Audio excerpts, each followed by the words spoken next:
बरसात की वो रात थी। बादलों की गरज से पूरा आसमान कांप रहा था। बिजली बार बार चमक रही थी और दूर तक घना जंगल अंधकार में फैला था। और उसी जंगलों के बीच एक पुराना टूटा फूटा होटल खड़ा था, होटल हेरिटेज स्कूल। एक समय में यह बहुत आलीशान हुआ करता था, पर अब इसकी दीवारों पर काई जम चुकी थी। खिड़कियों के शीशे आधे टूटे थे और लकड़ी के दरवाजे सीलन से फूल गए थे और खुलने में हिम्मत करनी पड़ती थी और आवाज़ आती थी जर की। यह कोई आता नहीं था। कहते थे इस होटल में कुछ ऐसा है जो किसी को जिंदा वापस नहीं जाने देता। मगर शहर से 4 दोस्त इस कहानी पर यकीन ना करते हुए वहां पर आए। उनका नाम था सुमित, अजय, रोहन और दीपिका। शाम के 6 बजे वह लोग होटल पहुंचे। मौसम खराब होता जा रहा था। उनके कार की हेडलाइट्स के सहारे बरसात की तेज बूंदों को चूरते हुए उन्हें होटल का नाम दिखाई दिया। लो भाई, आ गई अपनी डरावनी मंजिल, दीपिका ने कहा। हा हा हा हा, देखते हैं कौन डराता है, सुमित बोला। दीपिका थोड़ी घबराई हुई थी। मुझे अच्छा नहीं लग रहा, ये जगह अजीब सी भी है। अरे फिल्म मत बना, अंदर चल, रोहन ने उसका हाथ पकड़कर उसे कहा। अंदर अंधेरा गुप्त था। टॉर्च की रोशनी में उन्हें टूटी मेज, कुर्सियां, दीवारों पर लटकते जाले और फर्श पर कीचड़ दिख रहा था। दीपिका के पांव पर कुछ रेंगता हुआ महसूस हुआ। उसने चिल्लाकर टॉर्च नीचे गिरा दी। वहां मोटा सा चूहा था जो तेजी से भागा। हाँ यार, डरपोक है तू भी, रोहन ने हंसते हुए कहा। मगर तभी होटल के पीछे से किसी की सरसराहट सुनाई दी, जैसे कोई लकड़ी के दरवाजे पर अपना नाखून घसीट रहा हो। सुमित ने धीरे से फुसफुसाया, ये हवा का असर होगा यार, और कुछ नहीं, डरो नहीं। अजय ने कहा, यार यहाँ कोई जानवर तो नहीं होगा। धीरे धीरे स्क्रैचिंग की आवाज तेज होती गई। चलो उस तरफ चलते हैं यार, रोहन ने कहा और टॉर्च की रोशनी उस दरवाजे पर डाली। वहां ताजे खरोचों के निशान थे, इतने बड़े जैसे किसी इंसान ने नहीं, किसी भयानक जानवर ने किए हों। वे सीढ़ियों से ऊपर गए। हर कदम के साथ लकड़ी चरमराती और एक डरावनी आवाज करती। ऊपर कमरों में सन्नाटा था। हल्की हल्की नमी, सड़न की गंध उनके नाखूनों में भर रही थी। एक कमरा था जिसका दरवाजा आधा खुला था। दीपिका की नजरें वहां टिक गई। वहां कोई है, उसने कांपती आवाज में कहा। क्या? सुमित ने चौंक कर पूछा। वो कोई लड़की, बाकियों ने उधर देखा पर वहां कुछ नहीं। पर अगले ही पल जैसे बिजली चमकी, कमरे में कोने में सफेद साड़ी में भीगी औरत खड़ी दिखाई दी। उसके लंबे चेहरे पर झूल रहे थे सफेद बाल। दीपिका चीख पड़ी। सुमित का दिल धक करने लगा। भागो, रोहन चिल्लाया।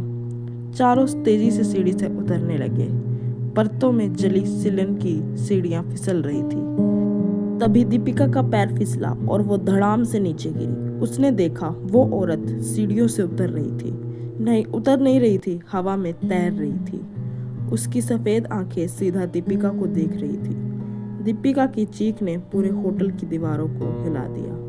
किसी तरह बाकी दोस्तों ने दीपिका को खींचा और रिसेप्शन के पास पहुंच गए। वहां दीवार पर एक काली सफेद तस्वीर टंगी थी। उसमें होटल के पहले मालिक के साथ वही औरत खड़ी थी जो उन्होंने ऊपर देखी थी। फोटो के नीचे लिखा था, राधिका, होटल की पहली गेस्ट। ये तो वही है, राधिका, अजय ने कांपते हुए बोला। लेकिन ये 70 साल पुरानी फोटो है, सुमित की सूखी आवाज आई। तभी जोर का धमाका हुआ। होटल के दरवाजे अपने आप बंद हो गए।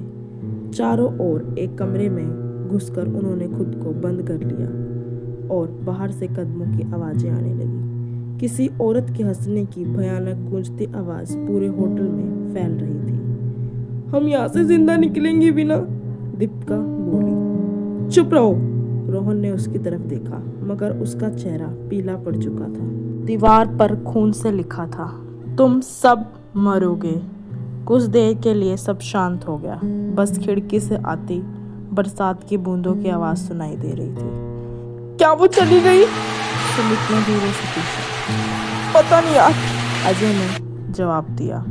अचानक कमरे का दरवाज़ा धीरे धीरे खुद ब खुद खुलने लगा। बाहर का गलियारा काले अंधेरे से डूबा था, पर वहाँ हल्की सी लाल रोशनी झिलमिला रही थी। अब क्या करें यार, दीपिका ने रोते हुए कहा। हमें देखना होगा, वरना हम कभी भी बाहर नहीं जा पाएंगे, रोहन बोला। चारों ने अपने टॉर्च जलाए और बाहर निकल गए। रास्ता उन्हें होटल के बेसमेंट की ओर ले गया। वहाँ नीचे कुछ फुसफुसाहट की आवाज़ आ रही थी, जैसे सैकड़ों लोग एक दूसरे से कुछ बात कर रहे हों। ये सब क्या है यार? सुमित की आवाज़ काँप रही थी। वे नीचे उतरे, मगर जैसे ही उनकी टॉर्च की रोशनी पूरे तहखाने में फैली, उनका खून जम गया। चारों के सामने दीवारों से जंजीर में बंधी सैकड़ों हड्डियां थी और सैकड़ों कंकाल लटके हुए थे। खोपड़ियां एक टूटकर उन्हें घूर रही थी। ओ गॉड, ये लोग कौन हैं? दीपिका की सांसें रुक गई। तभी उन हड्डियों के बीच से वह भीगी हुई औरत धीरे धीरे बाहर निकली। उसकी आंखों से काला खून बह रहा था। मेरे साथ हमेशा के लिए, उसकी आवाज चारों के कानों में गूंज रही थी। अचानक उनकी टॉर्च बंद हो गई। सब तरफ अंधेरा गुप्त हो गया। अब सिर्फ उनकी तेज सांसों की आवाज आ रही थी और फिर चारों को महसूस हुआ जैसे कोई उनके बहुत पास खड़ा है। और फिर ना जाने किसने उनकी गर्दन पर ठंडी उंगलियां लगाई।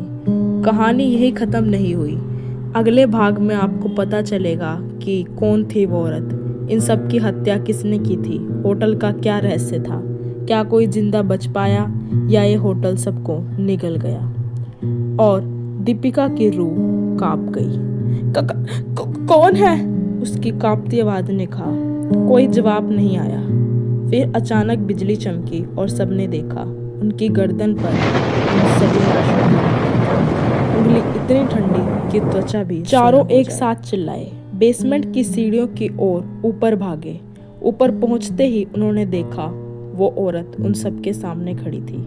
उसकी आंखें काली थी, मगर आंखों के नीचे लाल खून की लकीरें बह रही थी। उसके गले से अजीब सी घरघराहट निकल रही थी, जैसे कोई जानवर दहाड़ रहा हो। भागो! रोहन चिल्लाया। वे किसी तरह दौड़ते हुए होटल के दूसरे सिरे में पहुंच गए। वहां दीवारों से पानी टपक रहा था, फर्श पर काई जमी थी और हर कोने में सड़न की बदबू आ रही थी। ये होटल खत्म होने में ही नहीं आ रहा, सुमित हाफता हुआ बोला।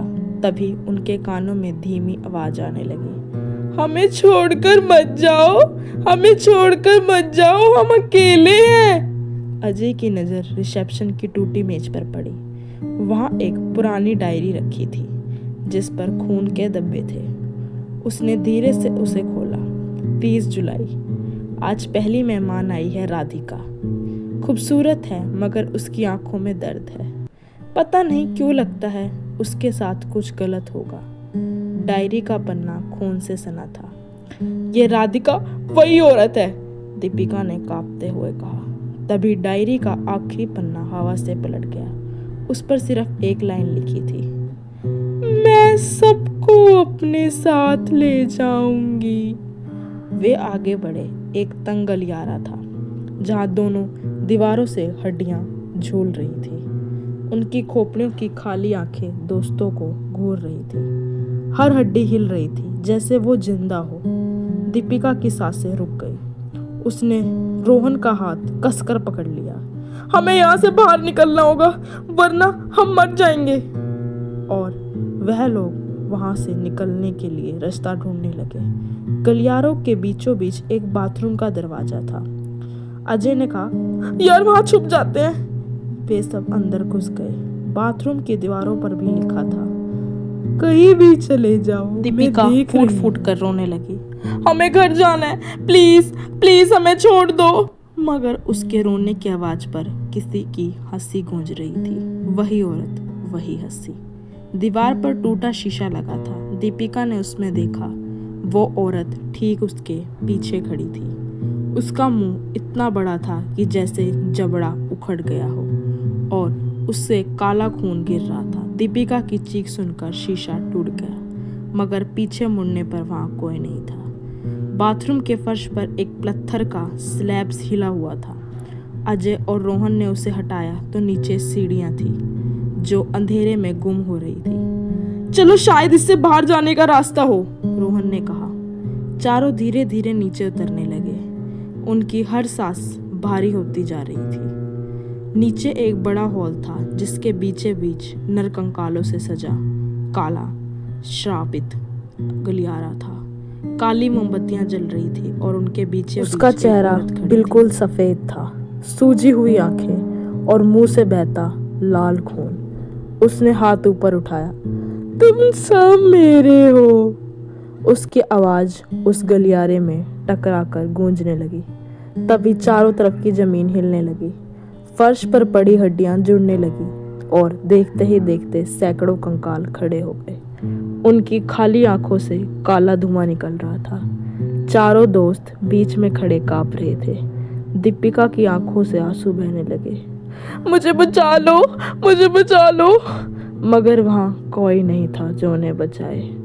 औरत हवा में तैरते हुई चारों के ऊपर आई। उसकी बाहें इतनी लंबी हो गई कि उनके सिर तक पहुंच गईं। उसकी आंखें अब आग जैसी जल रही थी। उसके मुंह से निकली आवाज ने पूरे होटल को हिला दिया। अब तुम सब हमेशा यही रहोगे मेरे साथ।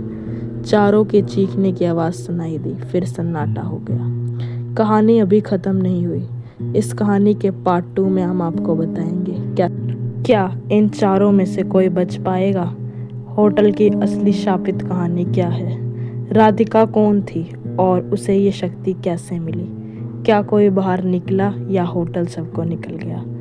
इस कहानी के पार्ट 2 के लिए इस वीडियो को लाइक शेयर सब्सक्राइब कीजिए और ऐसे इंटरेस्टिंग वीडियो के लिए हमारे चैनल के साथ बने रहिए और जल्दी से हमारे चैनल को 16K लाइक और सब्सक्राइबर्स तक पहुंचाइए।